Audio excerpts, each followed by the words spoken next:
Artinya nggak ada ya yang nggak pernah merasakan kesemutan, semuanya pernah? Bener, kegajahan yang nggak pernah. Kamu paling bisa. Kalau kamu biasanya kalau dalam posisi apa merasa kesemutan? Saya tuh sering kalau misalnya kadang-kadang suka ketiduran di mobil dan kemudian kan posisinya agak miring sedikit. Nah itu biasanya kakinya kakinya pas bangun-bangun tuh geli-geli gimana gitu. Kalau saya biasanya kalau duduk bersila kelamaan, nah pas mau berdiri, aduh nggak bisa gitu, disenggol dikit langsung, aduh apa sih ya sakit kan? Seperti itu. Tapi itu hal yang wajar ataukah harus memang kita waspadai? Yuk, kami akan mengajak Anda untuk kita bertanya langsung kepada Dr. Rubiana Nurhayati, dokter spesialis saraf. Selamat pagi. Selamat pagi, dokter. Dokter, sebenarnya saya ingin minta penjelasan singkat dulu. Sebenarnya kesemutan tuh apa sih?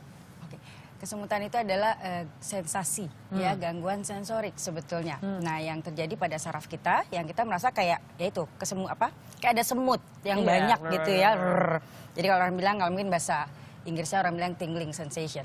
Jadi dia rasa kayak semutnya banyak, kadang-kadang rasa mati rasa, kebas gitu. Tapi kebas itu sebenarnya belum kesemutan. Kalau kesemutan itu lebih yang kayak ada sesuatu yang jalan. Kalau kebas kan kita kayak nggak berasa kalau kita pegang gitu. Nah, itu adalah gangguan dari saraf sensorik. Gitu. Tapi berbahaya nggak, Dok? Berbahaya apa enggak? Nah, sensorik itu kan sebenarnya ada dua sistem sensorik. Ada yang dari otak, kita bilang saraf pusat dan saraf perifer. Kalau saraf pusat itu dia dari otak yang sampai ke saraf yang ada di tulang belakang. Kita bilang medula spinalis, itu saraf pusat. Nah, kalau itu yang mungkin harus kita lebih waspadai. Nah, kalau yang perifer itu yang di luar saraf pusat tadi, jadi bisa kejepit di sini, kayak nggak merasain yang ketimpa, terus jadi kesemutan. Nah itu perifer. Oh oke, tapi kalau dari sensasinya ada perbedaannya nggak? Hampir nggak ada. Hampir nggak ada.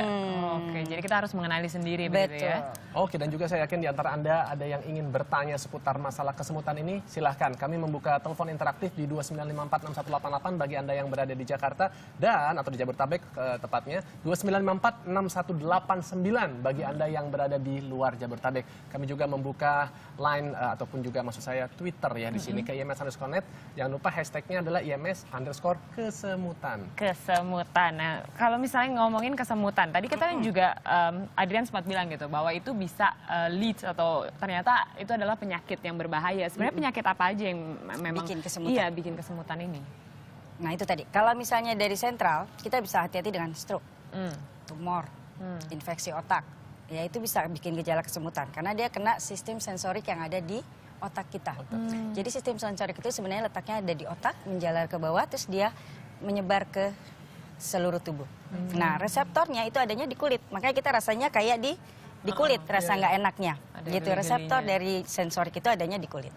Nah itu kalau misalnya yang di otak kayak stroke atau misalnya infeksi kayak meningitis, infeksi di medula spinalis itu yang kita harus waspadai. Tapi kalau misalnya kayak yang perifer itu ya kita waspadai juga kalau dia menetap dan tidak menghilang.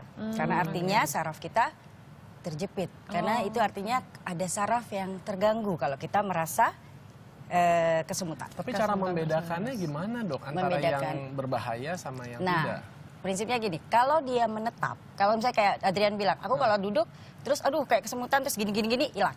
Nah itu artinya dia bersifat sementara. Itu kita nggak usah terlalu worry.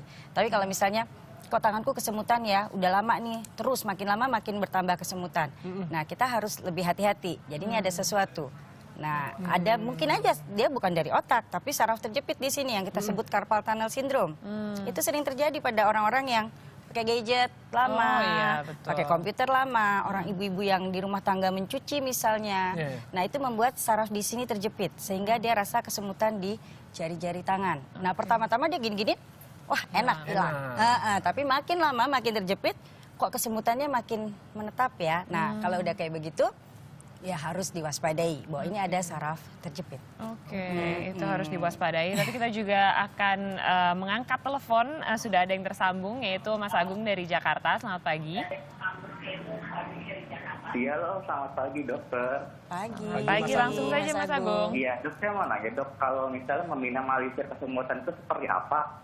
Terus kalau misalnya untuk penanganan orang yang kesemutan itu dimulai dari usia dini misalnya gitu dok, sampai dengan usia tua itu seperti apa, berbeda atau tidak dok? Oke. Takutnya kan kalau dari usia dini itu kan apakah bisa itu gejala stroke juga dok, seperti itu? Oke, terima kasih Mas Agung. Iya, Terima kasih, Mas dokter. Agung. Selamat pagi. Ya, ya itu tadi. Jadi bisa dia semua usia bisa kesemutan. Ya, jadi usia muda juga bisa stroke sekarang. Jadi nggak harus usia tua. Apakah kesemutan pasti stroke? Bukan. Jadi kesemutan itu bisa salah satu gejala stroke. Tetapi kesemutan belum tentu stroke. Ya, karena penyebabnya banyak sekali. Jadi bisa yang saya bilang tadi, leher terjepit, orang bilang. Nah, itu bisa kesemutan, dia menjalar ke sini. Kalau misalnya stroke, dia timbulnya tiba-tiba, ya, kita bilang nggak pakai permisi, tiba-tiba kesemutan berat dan biasanya sebelah tubuh, satu sisi. Dan dia rasa tiba-tiba nggak ada angin, nggak ada hujan, loh kok kesemutan di sebelah satu sisi.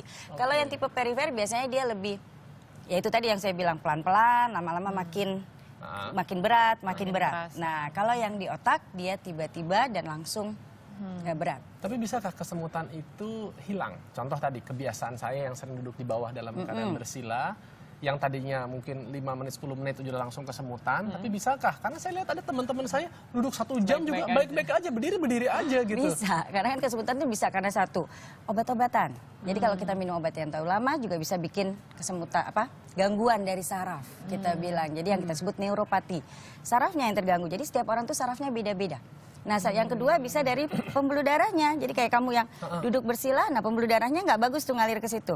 Jadi si sarafnya terganggu fungsinya. Apa mungkin ada nggak karena saya hobi olahraga tapi saya malah stretching? Kalau Shana rajin stretchingnya. Nah, Jadi betul. Jadi salah satu untuk mencegah kesemutan yang tipe perifer itu stretching. Jadi kamu olahraganya kardio, tapi tidak untuk muscle-nya, untuk ototnya.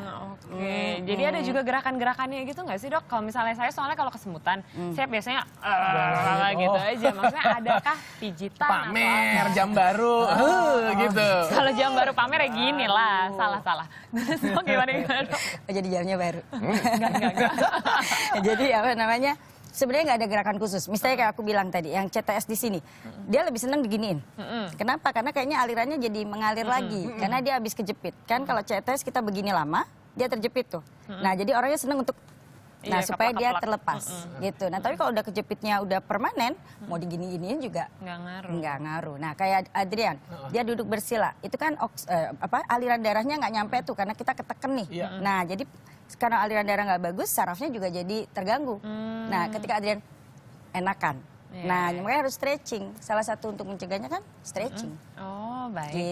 Gitu. Stretching itu penting berarti, tidak hanya kardionya saja, Adrian. Siap, Kita catat. terima kasih. Oke, dan selanjutnya masih ada yang bergabung lagi bersama kita. Benar, dari Palu loh Nas. Dari jauh-jauh Palu. ini, hebat sekali. Dengan Joni, selamat pagi Jon. Halo, selamat pagi. Halo. Pagi. Silakan pertanyaannya. Ganteng banget sih hari ini. Wah. Ya ampun, digombalin loh. Langsung saja Begini, Mas Joni. Mungkin langsung ke dokter kayaknya ya. Iya. Pagi, Mas. Begini, saya kan biasa kena kesemutan. Kalau biasa di kantor itu suka paku-paku kaki gitu. Hah? Kaku-kaku. Kaku-kaku atau paku-paku? Pangku kaki, di pangku kakinya. Di pangku. Oke. Ya, terus? Nah, kalau saya garuk biasanya mati rasa gitu dok. Nah, itu sama Mas Adrian tadi tuh. Dia Itu ada dampaknya bisa lebih buruk dari itu nggak? Oke, terima kasih Pak Joni. Oke, langsung saja dok. langsung aja. Oh, itu sama-sama Adrian tadi. Jadi karena ketekuk, aliran darahnya nggak ngalir. Jadi pembuluh darahnya nggak nyampe ke sarafnya. Jadi sarafnya terganggu fungsinya. Jadi dia rasa kesemutan, dilurusin lagi. Karena aliran darahnya bagus lagi ya oke lagi. Gitu. Kecuali ada kelainan pembuluh darah yang biasanya misalnya pada orang-orang diabetes. Nah, kayak gitu-gitu kan dia ada pembuluh darah kecil-kecilnya yang udah rusak. Nah, itu kesemutannya biasanya menetap. Jadi kalau keluhan seperti saya, seperti Itu nggak apa-apa, Mas nggak usah Joni takut. itu nggak perlu. Nah, makanya harus ke stretching. Jadi dokter. biasanya kakinya dilurusin, terus digini-giniin, itu akan sangat membantu. Oke, nah dok, saya juga tadi baca bahwa ada beberapa makanan atau minuman yang bisa membantu untuk tidak sering begitu mengalami kesemutan. Ada apa aja sih sebenarnya? Sebenarnya kan dia itu yang bagus untuk saraf itu adalah vitamin B12. Oke. Ya, vitamin B12 itu biasanya banyak di buah-buahan dan sayur-sayuran sebenarnya. Jadi makan aja buah yang banyak, sayur yang banyak, vitamin B12 kita pasti cukup. Gitu. Oke, Makanya kalau air putih? air putih nggak ada Nggak ada air kaitannya putih itu dengan nggak ada kesemutan. kaitan. Jadi air putih itu bagusnya karena dia kan memperlancar, tetapi dia tidak ada vitaminnya di dalamnya. Oke, dok terakhir nih dok, apakah ada kaitan kesemutan ini dengan yang namanya kram? Ataukah misalnya jadi orang yang sering kesemutan dia juga Pasti kram. Beda. Kalau Beda, ya? kram itu dia di otot. Jadi ototnya kaku, spasme. Nah, kalau kesemutan di saraf. Tapi orang yang kram bisa kesemutan. Kenapa? Karena dia kaku, neken saraf yang lewat di bawahnya. Jadi akhirnya timbullah kesemutan. Oke. Oke, kita akan lihat juga pertanyaan yang sudah masuk di Twitter, Dok. Kita lihat bersama. Zip. Oke, ini kita lihat yang dari Susanti. Kesemutan itu... Sepeda motor. Oke, Ratna Sari Dewi aja. Saya pengguna motor, sering sekali lengan kesemutan padahal hanya bermotor sebentar saja. Apakah perlu diwaspadai dan cara mengatasinya seperti apa? Mungkin mesti beli motor baru sepertinya. Salah ya? Beli mobil. Enggak, Cak. Susah ya? Itu yang disebut CTS, Carpal Tunnel Syndrome. Iya, karena dia begini. Nah, jadi di sininya yang terjepit.